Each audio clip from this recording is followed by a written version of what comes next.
inside scoop on the diamond world. Just like they are to thousands of people around the world. And just like we have been for over 34 years. At Diamond Dave's, it's all about the diamonds and the savings, not paying for high-end retail locations or the overhead of a mall. You stand to save big time with our by-appointment professional office approach combined with direct importing. When you choose Diamond Dave's, you choose huge savings, top quality, and excellent service. Call, email, or message us for an in-person appointment.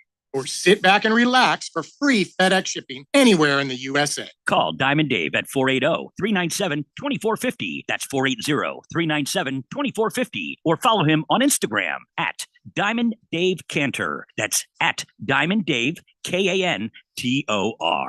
Hi, guys. Jeffrey O'Brien here. Have you ever gone to HarmonSolar.com? Well, you really need to, because everything you ever wanted to know about how solar power can save you big on your monthly electric bill is right there. It's online. Through your phone or through your computer, you can learn about tax credits, the equipment they use, look at how they do things for businesses as well as homeowners, see testimonials from happy customers, and I hear they got a pretty good podcast too.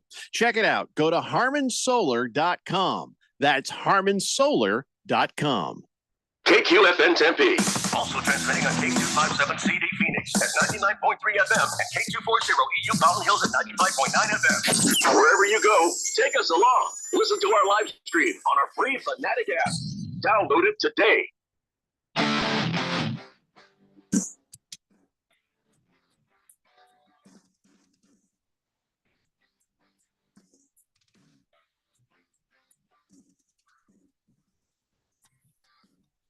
Welcome to Beat the Book here on 1580 The Fanatic. We're broadcasting live from the Harmon Solar Studios in sunny uptown Scottsdale, and I'm Keon Rose. Alongside me is our betting expert, Dylan Cohen, and we've got a ton of NBA to get to. So much NBA. A couple of games last night as the NBA returned to action, and then, of course, a bunch of games tonight, including your Phoenix Suns taking on the LA Clippers. We'll talk about that. We'll get to some of the big bets, some of the big picks, some of the money that was won yesterday. If you were on some of those picks that Dylan put out there, just saying. You're on the text line, by the way, 888-368-1580. If you want to be involved in the show, we'd love to have that. And we're going to get to your comments. We're going to get to a lot of the NBA that we've got planned to talk to. But before we get to any and all of those things, Dylan, who powers the show? We are sponsored by Sport Trade, and make sure that you have got your Sport Trade account set up and you're leveraging the app for all of your NBA live betting. I was using it yesterday, and there were times where teams go on a run and you have the ability to buy their stock price, so to speak, low, and then turn around and sell high within a game. And basketball, more so than football up until this point, it's a game of momentum and runs, and you're just not going to want to miss out on the things that you can do through Sport Trade. It's different from all of the other sports betting apps. Very seamless live betting playing, no spinny wheels. They'll take your bets right away, no limits. So use promo code 1580 to take advantage of their 10% cashback promotion for new account signups. And I did announce this on the show yesterday, but I do just want to reiterate that now that the NBA season is in full swing, this is my specialty as a handicapper. And you're going to get NBA insights out of me on this show. But if you want the absolute best bets that I have for the NBA, the highest value plays and the highest payouts, you have to check out my new podcast. It is called 6 Point Play with Dylan Cohen. You can find it on Apple Podcast, on Spotify. I've got links for it on the Beat the Book Instagram. And that account, if you're not already following, is at Beat the Book Fanatic, all spelled out. If you just click the link in the bio, you will see the link for the podcast there. And pretty soon we will have that integrated on the Beat the Book website as well. And, while I'm at it here, I do also just want to announce that there are additional NBA bets on that Beat the Book website. So, again, you can get there through the Instagram. You can visit 1580thefanatic.com, click on the Beat the Book with Dylan Cohen logo.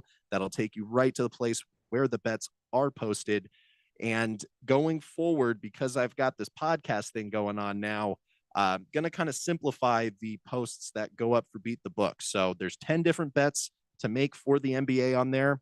And I've still got the long shot parlay as well. But now that we're getting into something that I certainly consider myself much more of an expert on, we're going to get a little more risky on these long shot parlays. So, if you're someone that likes to sports bet and you're looking for those get rich quick opportunities, these long shot parlays are going to be for you. And I know my co-host Keon, can speak just from things that he's observed from me in the past, from a parlay that he and I are on right now. Even before we did this show, I didn't know you very well, but your dad would come in and just be like, "Hey, look at how much money Dylan just won on this bet," and you're sitting there looking at it, going, "Good Lord, how do you see that?" I could have bet any of those things individually. I would never have thought to, nor would I have had the wherewithal to put all of those things together in a single parlay, like last night, where things went very, very well for you.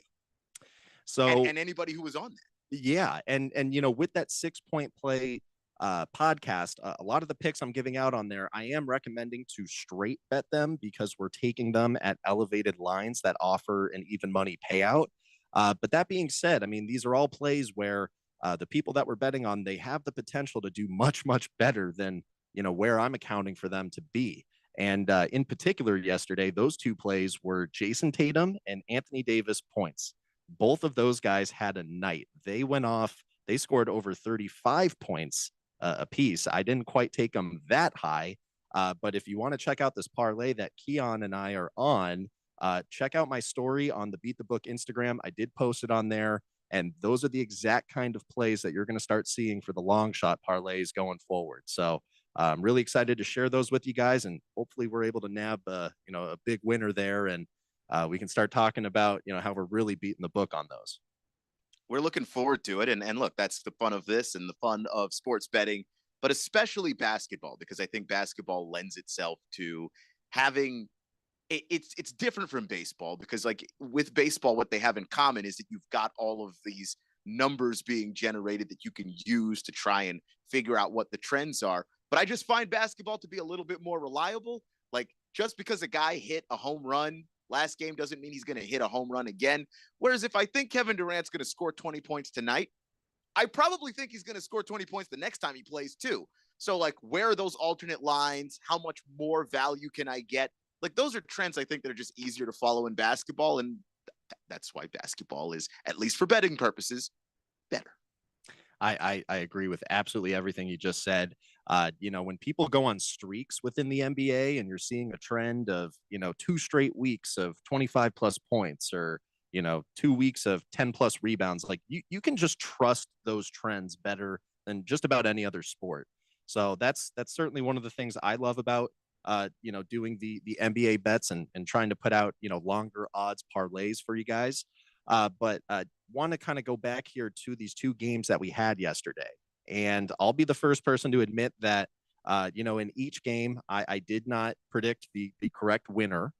It was the first games of the season here. So, there is always going to be a larger element of unknown, compared to, once we're in the middle of the season and there's a lot more of a sample size of games to work with.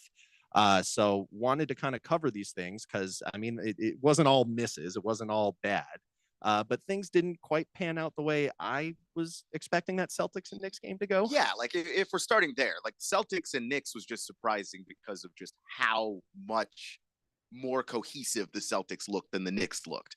And I don't think that this is just proof or evidence that the Knicks are bad. We were kind of getting to this before the show. I think the Knicks are going to be fine, but they were clearly playing a team that had more chemistry than them. Obviously, the Celtics attempted, how many threes did you say they attempted last night? 61 as a team. That's unbelievable. They led the league in three-point attempts last year. I pulled it up. 42 threes a game was their average. They shot 20 more threes than that last night, and they were making a lot of them. I think it was 42% from 47.5%. 47. Yeah, look, team. That's just absolutely murderous. I don't know how any team comes prepared to stop that with a new roster, essentially, which is what the Knicks have. They have Jalen Brunson. that carries over from a year ago, but you're trying to incorporate Bridges now into what this is. You're making up for incorporating Karl Anthony Towns and making up for losing Julius Randle. Like, this is just such a very different Knicks team. I think you need far more chemistry to beat these Celtics. That's what I learned from last night.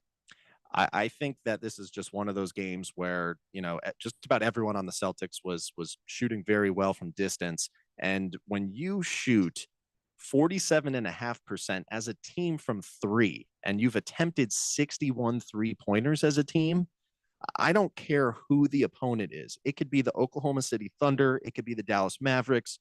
It could be the Lakers. It could be the Suns. It could be absolutely anyone you think of. Any other team that plays the Celtics last night with that kind of a team shooting performance, you're not winning. Just plain and simple there. So, going back to the Knicks and trying to kind of analyze what kind of a team this is, and, was this trade really good for them? One of the interesting takeaways that I had from the game, if you were paying attention to the broadcast, the Knicks were down 19 points at halftime. Like, this game was decided fairly early on, and the Knicks never really made much progress on trying to cut the lead down. So even with them down 19 points at halftime, the general consensus amongst the commentators, the different analysts that are featured on the broadcast, just about everyone was still saying these are the two best teams in the East. So you've got to take that Knicks game opening performance with a grain of salt, because a lot of the things that they weren't doing that well, in my opinion, these are things that can be improved upon, through coaching, through practice. And, hindsight's 2020. I probably should have put a little bit more stock in the fact that the Celtics just have that cohesion. They have that continuity. Yes, they're missing Kristaps Porzingis, but they were missing him for a lot of the playoffs too. Like, it's not like this is new territory figuring out how to play without KP. He's been in and out of the lineup before. This team has been able to make up for it, and where they needed him at points in the playoffs last year, and they were able to get it. If for a regular season game where you're already up, you're getting your championship rings, they're hanging the banners, the crowd is already behind you. You just didn't need Porzingis for that game. And I do think that I kind of bought into it too, that the Knicks were just going to look a whole lot sharper. And I think that maybe that was, in hindsight, a little unfair to expect of the Knicks to be sharp enough to beat the Celtics and sharp enough to hang with a team that already knows what their identity is. They shoot a lot of threes. Trying to hang with that team and you just are figuring out what you are yourself, maybe a little tougher than I gave it credit for. And, looking at the Knicks and Karl Anthony Towns and, how did he, fit in, is the potential there for him? From what I observed, he's got some work to do on the defensive end. The Celtics were really exploiting him in, any kind of like a pick and roll where, the guy that's rolling would just flank off and hang back around the 3-point line, and he would quickly get the ball back, and Towns just wouldn't really close the distance to try and contest the shot. And Jason Tatum had a handful of wide open 3-pointers in those exact kind of scenarios. So that kind of a thing, that's correctable. What I was actually encouraged about is that Karl Anthony Towns on offense in that game, and granted, good part of this is probably because Porzingis wasn't there. Just about every matchup, he had a smaller defender on him, and he was getting whatever he wanted. Yeah, almost to the point where, and I think you mentioned this last night, like, why don't you just go to him more often? Like, that's a bucket that, even though it's not a three and you're falling behind, and I get it, that's a bucket you're getting. Rather than continue to shoot threes and you're making some of them and missing some of them. Meanwhile, it seems like the Celtics can't miss. Get the bucket that is there. I think the Knicks kind of got away from that a little bit. 5 for 9 for Cat, the way he was playing. He should have gotten some more touches over the course of that game. Well, and then what didn't help was just that, the lead had ballooned so much by halftime that, once the third quarter got going and those Celtics threes were still falling, the Knicks just made the decision to essentially just concede the game, and they withheld, Brunson, they withheld Cat.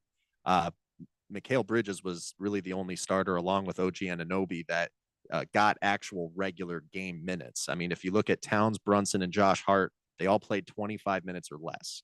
So kind of a weird game to judge them on because they're playing the defending champs and they're playing the defending champs at the absolute peak of, their A game. Yeah. The Celtics are not going to shoot 47.5% from three as a team for the entire season. It's just not happening. Yeah. I mean, it's just not possible. And that's a good 3-point shooting team, but you're telling me that nearly half of the threes you put up are going down. That's just, you can't sustain that. Even this team can't sustain that. So yeah, no, I don't believe that to be the case. I just think the Knicks caught a very hot Celtics team on a day where they weren't necessarily playing their best basketball for a variety of reasons. So that's kind of where I come down on that. I think that the Knicks are going to be one of the more intriguing teams. Like, this actually makes me more excited to watch the Knicks because I do want to figure out how they solve some of these issues that they have. Because like you said, they are solvable. And I do think that Tom Thibodeau is a really good coach, and the really good coaches can figure that stuff out, especially the defensive stuff, because that's his calling card. Absolutely. No, I mean, if there's any guy that's up to the task of trying to figure out how to make this work the best, I would definitely say it is Tom Thibodeau. So I think the Knicks figure that stuff out. When we get to see them play, a Pistons or, maybe a Nets, or honestly, even a team like the Pacers, just give us someone that is like a tier down from the Celtics, and you'll start to see the greatness in that group of Knicks that they've put together. But Keon wanted to jump over to that other game. We had the Lakers taking on the Minnesota Timberwolves at home, and this was just another very similar dynamic of, you've got one team that really kept that group together. They've got more continuity. They've got more cohesion. They were playing at home, versus a team that made a pretty dynamic trade in the offseason. Yes, they brought in an all-star. They brought in a very capable, role bench player potentially in Dante DiVincenzo. And there was just a lot of good sentiment about how this was all going to work out on the court. And then the game happened, and it just didn't quite work out that way. Anthony Edwards, for as good as he is, what we saw last night in crunch time was that this team used to have a dynamic where there were two guys that pretty much at will could go out and get you a bucket. And that was Karl Anthony Towns. That was Anthony Edwards. Last night, Anthony Edwards in the final 5 minutes of that game looked like he could have used a Karl Anthony Towns. Yeah, and was maybe kind of praying that Julius Randle would be some version of that, and he did not look the part. And then of course you have Mike Conley on this roster at point guard. Like, Conley's just not doing it right now anymore. Like, at the stage that he's at in his career, he's still a good point guard. But when you're looking for a guy who can go out there and score, he doesn't have it anymore. 0 for 5 from 3 was Conley. Yeah, I just think that Ant needed another guy, and so much of the NBA is you need two of those guys. It used to be you could get by with one. You need two now. Even if they're, like Brown and Tatum, and we're not sure exactly whether or not they even get along. You do need two of those players that can just go out and get a bucket near the end of the game or at crunch time. The Lakers have two. And it shows. They could lean on Anthony Davis to go do that. And I thought Anthony Davis did a tremendous job of that. And then if they don't get that from Anthony Davis, they can still turn to LeBron. Unfortunately for the Timberwolves, they didn't have that. And Anthony Edwards, I think, is not at the stage in his career where it's take the team, throw it on his back, and you can go 2v1 against another team's duo of superstars. Like, I think they need to figure out how to get Julius Randle going, or there's going to be a long season for Ant. And that's I think that's the biggest takeaway, is just figuring out, how does Randle get involved in clutch time when you've been down 10 plus points for most of the game, and then you go on a pretty furious rally over the course of the fourth quarter to bring things back and make it a 2-3 possession game. Anthony Edwards can't be the guy every single possession trying to get the shot. If you look at how he did as far as field goals and converting, he was 10 of 25 on field goals. So 5 of 13 from 3, which that's actually not a very terrible conversion right there. But this is where Julius Randle, he was 5 of 10 field goals. So there's got to be a better balance to this Timberwolves offense, where Randle is carrying a little bit more weight. He was second on the team in scoring yesterday. He did have 16 points and 9 rebounds. But I think part of Randle's issue was just that a lot of these buckets he was trying to get, he's going up against a pretty good looking Anthony Davis right now. Anthony Davis, by the way, 36 points yesterday, 16 rebounds. I don't want to put too much stock in him being healthy throughout the season, but if we get 76 games of this guy's in the MVP conversation. He has to be, and he is the best. I know Jokic, I know Embiid's out there. He's the best big man when he's healthy. It's just not close. Okay, he just is such a dynamic offensive player. He's just never healthy, which is a big problem. And I really wondered what it was going to look like going up against Gobert, a Rudy Gobert who now gets to just focus on defense. I don't have to worry about maybe being a scoring option or any of that stuff anymore. I just lock in on the defensive side of the floor. Didn't matter. Anthony Davis basically went right through Rudy Gobert like he wasn't there. And if he's going to do that to Rudy Gobert, Anthony Davis is going to be absolutely leveling a center near you whenever he shows up in your town. It's just he's playing at such a high level, inside game, outside game. And where I used to be really frustrated with Anthony Davis because he just shoot threes that he didn't have to shoot because, like, man, you're 7 feet tall. He's gotten the memo on that, and he's very aggressive around the basket. And there's no wasted movements with him. Like, the guy just can play. And yeah, I agree with you. Like, that's early MVP talk, obviously, but like that's someone to look at where he's the only guy that can like hold himself back is kind of the way I see it. Yeah. I mean, as long as he takes care of his body and he's healthy, it's going to be really difficult to challenge the kind of stat lines that he's, going to be putting up throughout the season. If we get, another, I said 76 because that's how many games he played last season. If he could last another 81 games, that'll just go even further, in the argument of him trying to get that MVP. Yeah. And like there's obviously a bunch of stuff with the Lakers beyond basketball, but I think that they'd have a better shot of overcoming it if you get high level Anthony Davis play throughout the year. Speaking of which, the Bron and Bronny saga continues. We're going to talk about that on the other side. We're also going to get to Joel Embiid and this investigation that the NBA has opened up into a team that is clearly trying to do load management in a league where they no longer want you to do load management. We'll get to that as well. And the Suns taking on the Clippers. What are the chances of the Suns winning tonight? How much does Tyus Jones help them? And of course, we're going to wrap the show up with some of the picks that we've got for you tonight in the National Basketball Association right here on Beat the Book on 1580 The Fanatic. 1580 and 99.3 The Fanatic. Live and local. Hey everybody, it's Mark Asher back to tell you about my great friends at the Lund Mortgage Team. Did you know that the Lund Mortgage Team was founded back in 1999? That's right. They're celebrating 25 years in existence this year. And you know what you have to do to stay in business that long? You have to be good at what you do. And the Lund Mortgage Team is not just good, they are great. They have helped thousands of people save thousands of dollars over those 25 years here in the Valley of the Sun. They only lend in Arizona. And they're mortgage brokers, which means they can shop your rate around. They're not tied to just one set of rates. Mortgage rates can get crazy. They can get high. They can get low. There's good times to strike and there's times to stay on the sideline. Let the Lund Mortgage Team be your coach, be your team leader when it comes to these huge decisions. Call 623-875-9940. That's 623-875-9940, or you can always check them out at lundmortgage.com. Great website with all the tools you need. Call them today. They're my great friends, and you'll love them. It's the Lund Mortgage Team. I'm still going for it, even with higher stroke risk from atrial fibrillation and a regular heartbeat not caused by a heart valve problem. Over a 3-year study, Eliquis apixaban tablets reduced stroke risk better than warfarin, and over 97% of Eliquis patients did not experience a stroke. A first stroke occurred in 2.9% of warfarin patients versus 2.3% of Eliquis patients. Don't stop taking prescription Eliquis without asking your doctor. It may increase your stroke risk. Eliquis can cause serious and in rare cases fatal bleeding. Don't take Eliquis if you have an artificial heart valve, abnormal bleeding, or antiphospholipid syndrome. While taking, you may bruise more easily or take longer for bleeding to stop.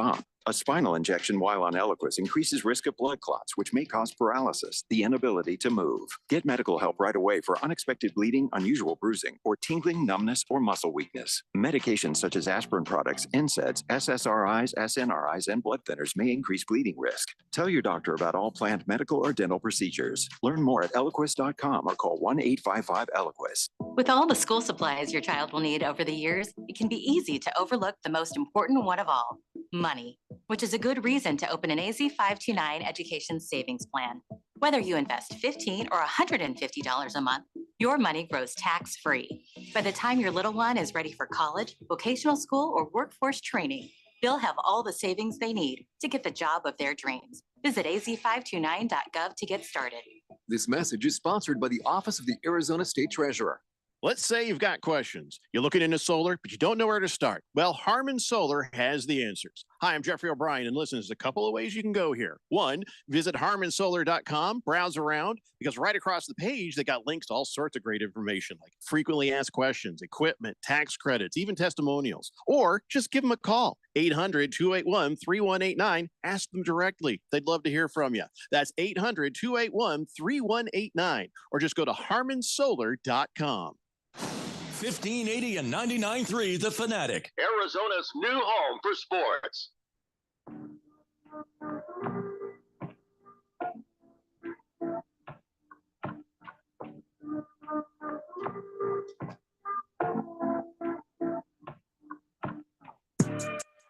So while we've worked through the games last night, and we're going to talk about some of the games coming up tonight, there was one more little note that we wanted to get to from the Laker game, because the Lakers had a brief moment where on the floor at the same time, LeBron James and Bronny James, the saga truly beginning now that the regular season has started. And we talked about it before this season. You got to see them play together in Palm Springs.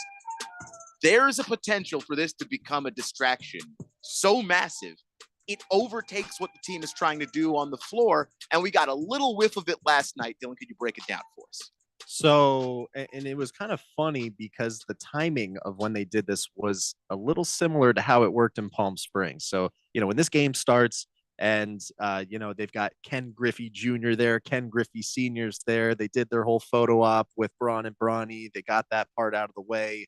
That's marketing stuff that the league wanted, that ESPN wanted. So they checked that box off. But I'm watching this game. It's about to tip off. And I'm like, I wonder when Bronny's going to come in. Oh, it's probably going to be in the second quarter, just like how they did it in Palm Springs. In Palm Springs, they actually brought him in kind of earlier in that second quarter, like towards the beginning. In this case, JJ held off until the Lakers were able to build up a sizable enough lead. I want to say it was like 14 or 15 points by the time he decided to bring Bronny in and give everyone that moment. So Bronny checks in with about 4 minutes left in the second quarter, and the same exact thing takes place that I witnessed earlier this month in Palm Springs. It turns into 5-on-4 basketball, but only the basketball junkies, like the purists, if you're watching what's on the court, that's what you're observing. What the other 95, 99% of people in that arena immediately saw, the game didn't matter in that moment. Yeah, you want the Ken Griffey moment, the Ken Griffey Sr., Ken Griffey Jr., son, father passing the torch to the son. That's the moment that everybody's looking for, and it overshadows everything. Everyone's looking for that interaction between the two of them. They want, some kind of an alley-oop, some kind of an assist, a two-man break game where they're going back and forth. Yeah. Like literally anything. And so for the 3.5 minutes that Bronny was in with Bron, that's what the game turned into for everyone in that arena. And I know that that's kind of hard to tell when you're just watching at home. I know that that's what it's like because that's what it was like when I observed it in person. And we didn't get any of those interactions. They tried. Bronny missed a putback. I think he had a pass and a missed shot from LeBron. He wasn't able to do anything in return to set LeBron up for a shot. So in terms of these things that the league is looking for, they want a highlight of some kind of an assist, some kind of an alley-oop. Yeah, I mean, I went to CBSSports.com today, the old CBSSports.com, and they had Bronny and LeBron on the floor together in the thumbnail of the game. Nothing happened, but it was already, that's the image that people are looking for. And I think that one of the things that you wanted to talk about was just how, this is not going away. There are some people who are like, all right, season started, time to get serious. There is no get serious for these Lakers with that particular dynamic because people seriously want that. And newsflash, if you didn't happen to notice, but for that roughly 3 minutes that Bronny played, they started to give up the lead. That was why he got pulled. It was because for that brief period of time, the Timberwolves were playing 5-on-4. If we're just going to be honest about what Bronny James is right now, he's unplayable as a basketball player at the NBA level. You can't put him out on the floor. He gets hunted. The teams start looking specifically for him and just him, and they're trying to embarrass him. Not because they want Bronny to feel bad, but just because that's the easiest way to get 2 points. It's good strategy. Yeah. So, with this Lakers team going forward, I've seen people in the media, I've seen prominent analysts, people are like, oh, okay, moments happened. They got it out of the way.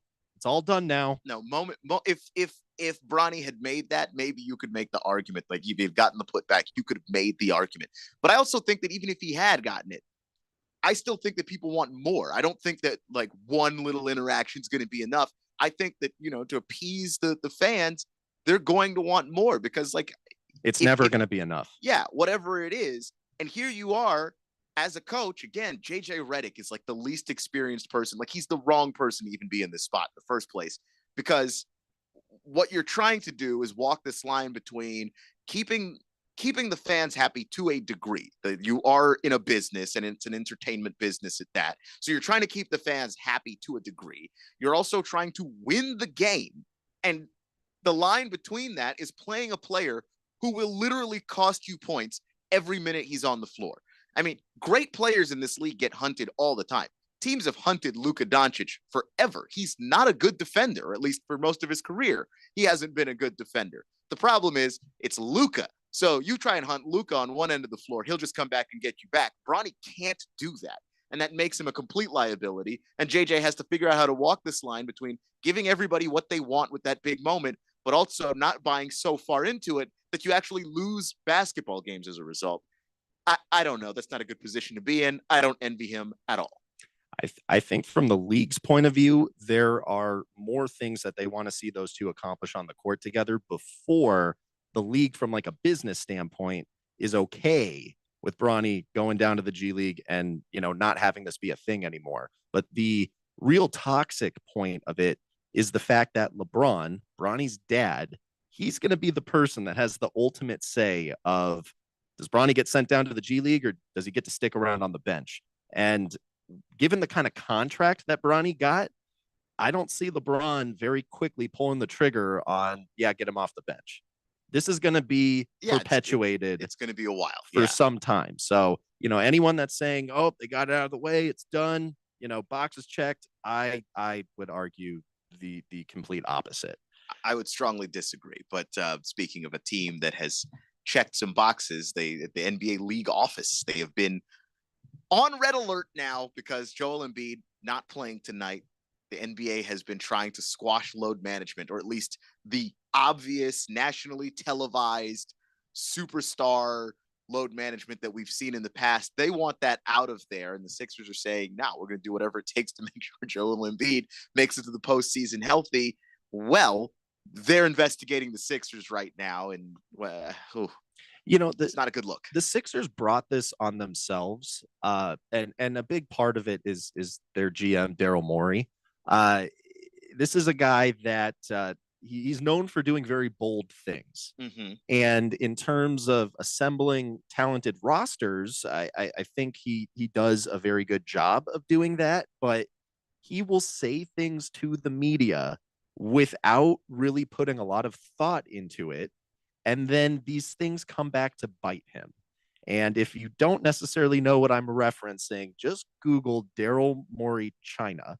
And if you remember that whole controversy there, and Daryl Morey ended up costing the league a lot of money because, for whether you like it or not, the nation of China has a lot of people with a lot of money, and the NBA likes their money because the money spends just as well as the money here. And Daryl Morey cost them millions upon millions of dollars by, sure, you could say stating a fact, whatever. That's a business. The NBA is a business. They want to run a business. They're trying to make money. Daryl Morey costs the money. So the league office is now looking at them openly load manage Joel Embiid. Just not even hiding it. Adam Silver's not happy. He's not happy. So there was an article that had come out towards the beginning of this month. It was still preseason. Tim Bontemps had he did an interview with Daryl Morey and then some of the Sixers players as well. And I remember seeing this headline and just kind of thinking, like, why are you being so transparent about this? This is just kind of odd. Yeah, you really, some of these things should just be thoughts. Don't say any of this out loud. So this is quote unquote from the article. Daryl Morey speaking about how the Sixers plan to utilize Paul George and Joel Embiid. He says, we're going to be smart about it. Part of being smart about it is having both Paul George and Joel probably not play many back-to-backs, if any. Embiid follows that up and says, if I had to guess, I would probably never play back-to-backs for the rest of my career. The NBA has rules about when you are allowed to essentially rest a player for no apparent like health injury reason. Yeah. And this is all born out of the issues that they had with the godfather of load management, Greg Popovich, and the San Antonio Spurs. Where he benched Tony Parker, Manu Ginobili, Tim Duncan. I forget there was somebody else on that team, but it was a nationally televised game that he benched them all for. And of course it was bad. It was a bad game. Of course it was. None of the stars of that team played. Not a single one. The NBA was not happy, and they made some adjustments to the load management stuff. And now here are the Sixers to show up again to kind of buck that a second time by openly predicting before the season even starts that they will, in fact, be aggressively load managing. So here we are, opening night. You've got the 76ers with their home opener that's televised on ESPN. They're in the primetime slot. They are facing Giannis Antetokounmpo and the Milwaukee Bucks. And what was supposed to be your big primetime matchup of Embiid and Giannis is not happening. Now we're going to have to settle for Giannis and Andre Drummond, which is a massive downgrade no matter how you look at it. If you're going to load manage the guy, could you not wait until game 2? Did it have to be literally the first game of the season where you're because at that point you're just asking for the NBA to come looking. And sure enough, they did. You called, they answered. So Embiid didn't play in the preseason for what the team ended up calling left knee injury management. And he is scheduled right now to miss 3 games this week. Okay. So naturally, this is raising some red flags with the league. Yeah. And they have announced that they are investigating the 76ers about the plan to rest Joel Embiid and just arbitrarily hold him out of certain games. And you know what? As far as betting goes, we appreciate your decision tonight, Philadelphia. Because who would you rather try to figure out who's going to score more points? Who's over under would you rather try to figure out? Joel Embiid, who we know can score, who we know can play, or Andre Drummond, who has been good sometimes, but mostly not good? I think it's a no-brainer. The guy that consistently gives you the numbers you can work with, that you can analyze, that's the person you want to be betting on. So yeah, no, I mean, I'm sure the sports books love it. I'm sure all the bettors love it.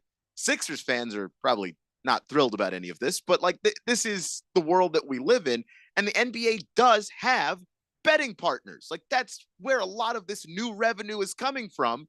You cannot have a guy choosing to play or choosing not to play in a primetime game just cause. His leg better be falling off of his body as far as Adam Silver is concerned. Well, naturally, when you're trying to figure out how you want to place a wager on this game, Joel Embiid not being in the conversation, that has a pretty big impact on, what the end result is ultimately going to be. In 3 games last season between the Bucks and the Sixers, Joel Embiid played one of them. He missed the other 2.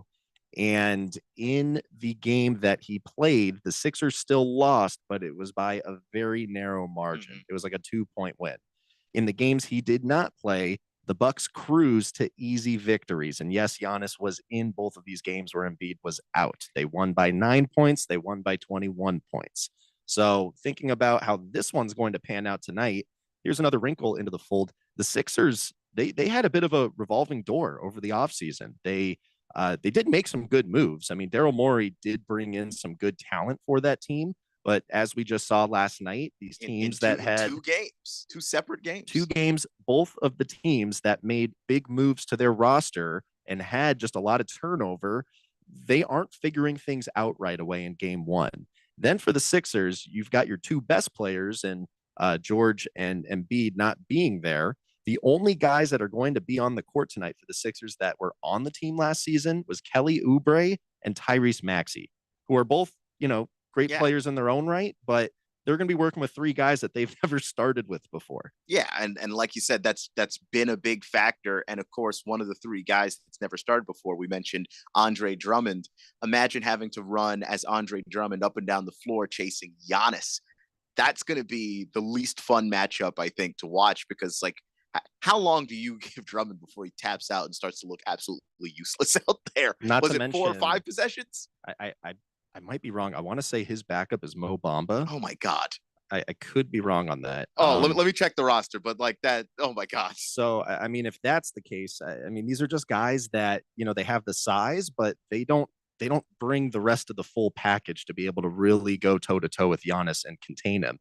And this is why, if you go back to those games last season where Giannis played and Joel Embiid didn't, Giannis is scoring 30 or more every time. So do I like Giannis to score tonight? Absolutely. Get on that. Do I like the Bucks to win this game? Absolutely. Get on that. You could even take the Bucks on the spread. For some strange reason, the spread has just been stuck at 3.5. I don't understand it. Given that the two games last night, both were far outside where their spreads were today, odds makers do not have a good feel on these spread lines right now. And there's definitely an opportunity to profit on those. And by the way, coming off the bench is not Mo Bamba, but newly minted French Olympic superstar Gershon Yabusel. Oh, who's just even shorter. He's even smaller. And now, I mean, he does play with a good motor. He's got the aggressiveness, but trying to contest LeBron coming at you versus Giannis, those are two different animals, right? Yeah, especially Giannis, still very much in his prime. That's a bad matchup for all parties involved. It really doesn't matter who's starting or not. All right, we're going to get to the break right here. And then on the other side, we're going to get to a little Suns Clippers and give you the picks for tonight. You're listening to Beat the Book. Getting ahead of myself there. On 1580, The Fanatic. 1580 and 99.3 The Fanatic. Live and local. It's fall football on The Fanatic. Catch all the live game play-by-play. Monday night, Thursday night, and Sunday day and night NFL games. Plus the Saturday NCAA football game of the week. It's all right here on the Valley's home for football. 1580 and 99.3 The Fanatic. Brought to you by Bet365. Whatever the moment, it's never ordinary at Bet365. Do you know how much you're really paying for life insurance through work? I can almost guarantee you're overpaying for limited coverage. I'm Joel Clark, a Select Quote agent for over 20 years. My clients are shocked to learn how expensive life insurance at work really is because of a rate that's driven up by unhealthy people. Why pay more when you don't have to? For over 35 years, Select Quote has helped people save 50% or more by shopping highly rated insurance carriers.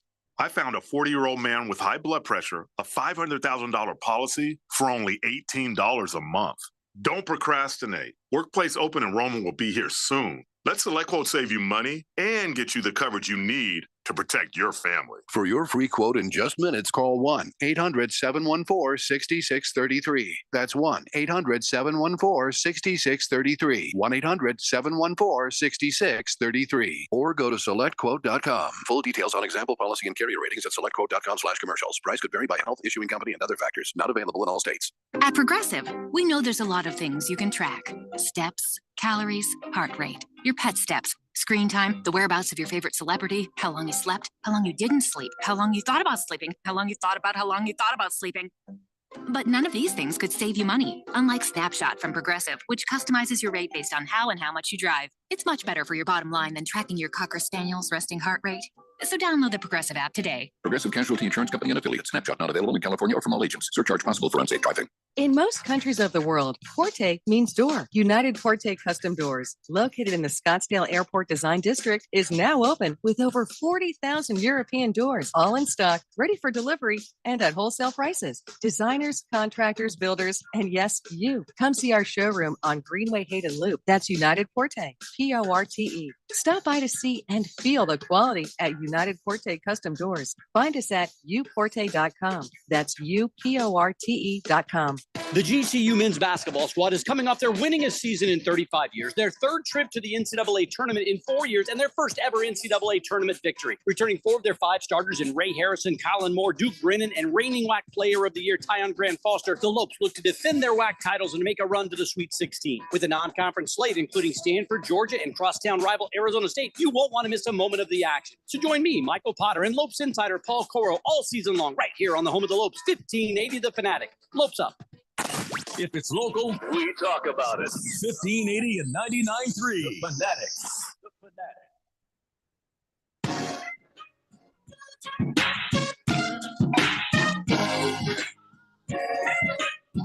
All right, we're running out of show, so let's just go ahead and get to it because I don't want to put this off any longer and run out of time. But Suns back in action tonight. What are we expecting? So this game's a really interesting one to me, and the biggest reason why is really kind of on the other side of the matchup here with the Clippers. We all know, Kawhi Leonard, he's out indefinitely. He's got the, knee issues that are going to be holding him back.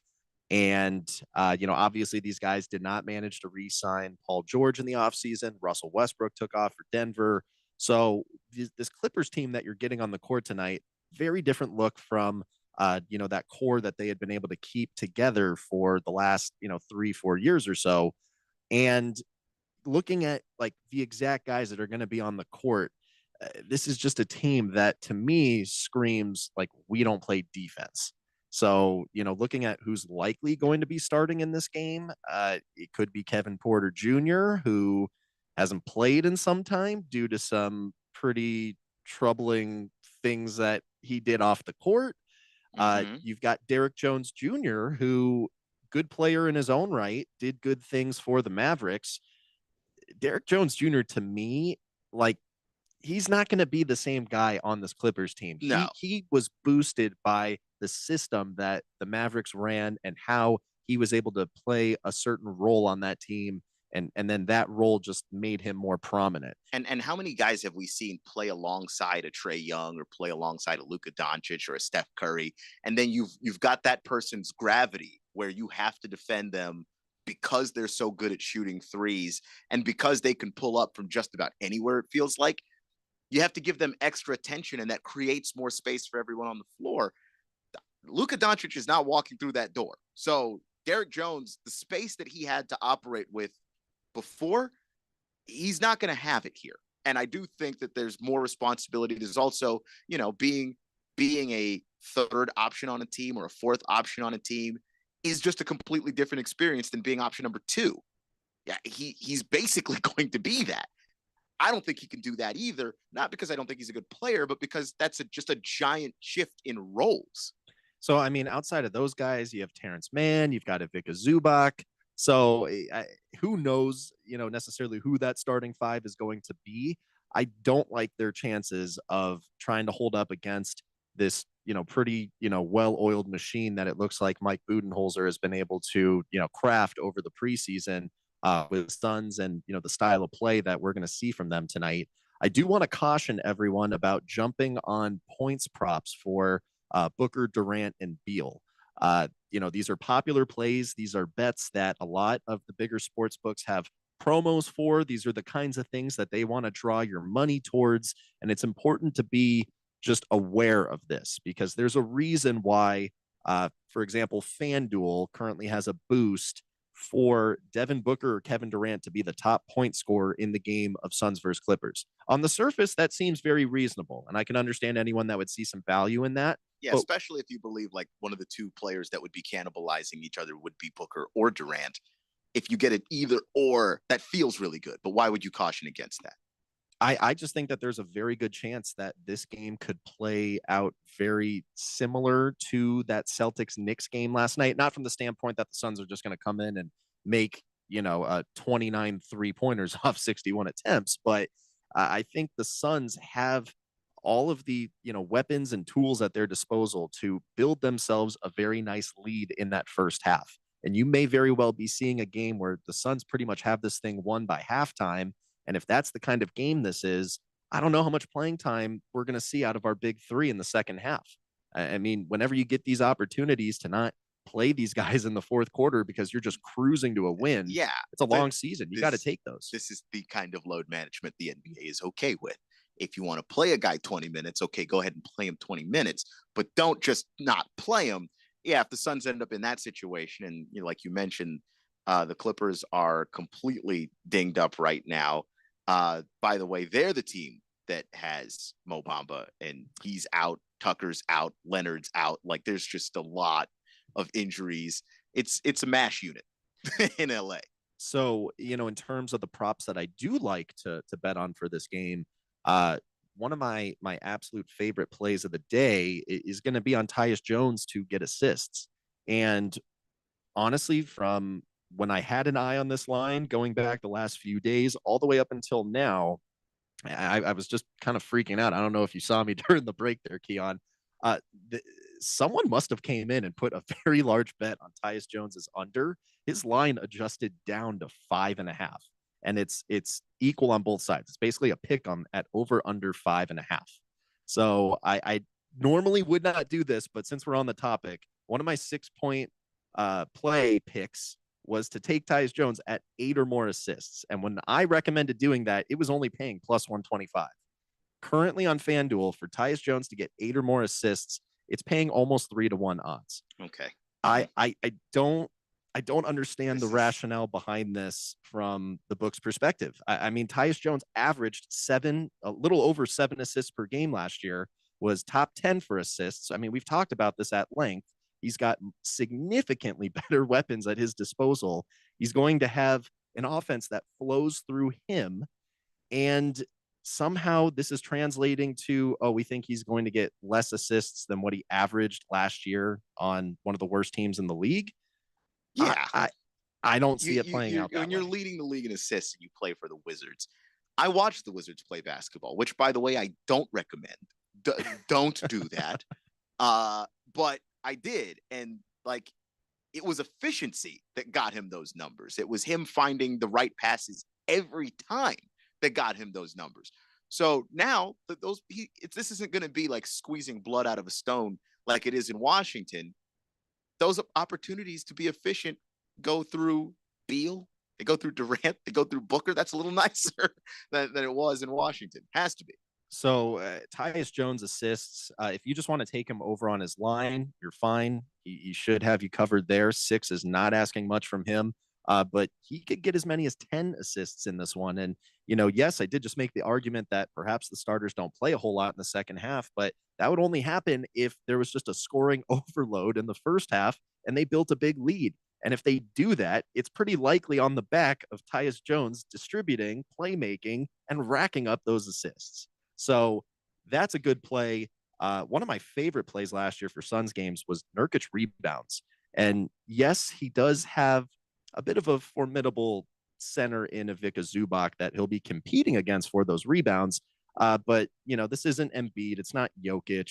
It's not Wemby. And also because the Suns are going to be shooting, I think this year, more from range, more from distance. Those are going to be longer rebounds.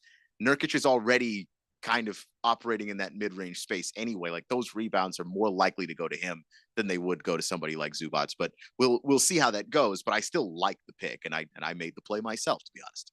So, going forward, I will have points, prop bets for Durant, Booker, Beal. I'm personally holding off this game one because I want to see what this regular season product looks like. And I think that there are more reliable commodities that you can work with here between Tyus Jones assists or Nurkic rebounds. His line for rebounds is sitting at 10.5 over under.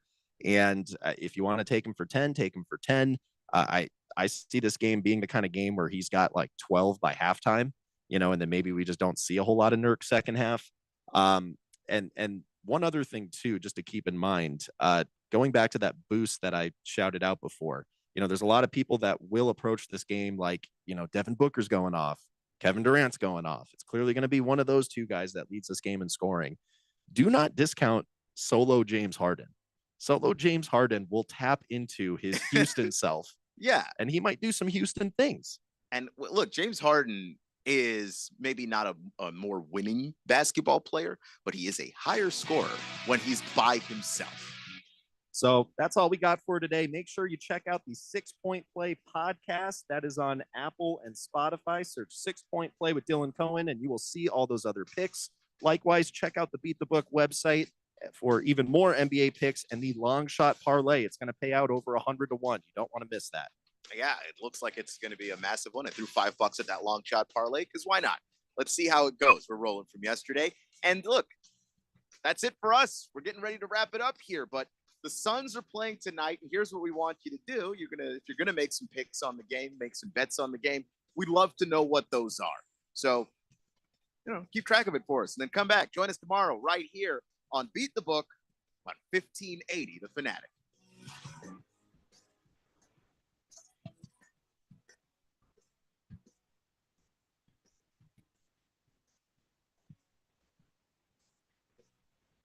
I'm Bridget Condon with NFL Network Now on the Westwood One Radio Network. The Buccaneers will be without wide receiver Chris Godwin for the rest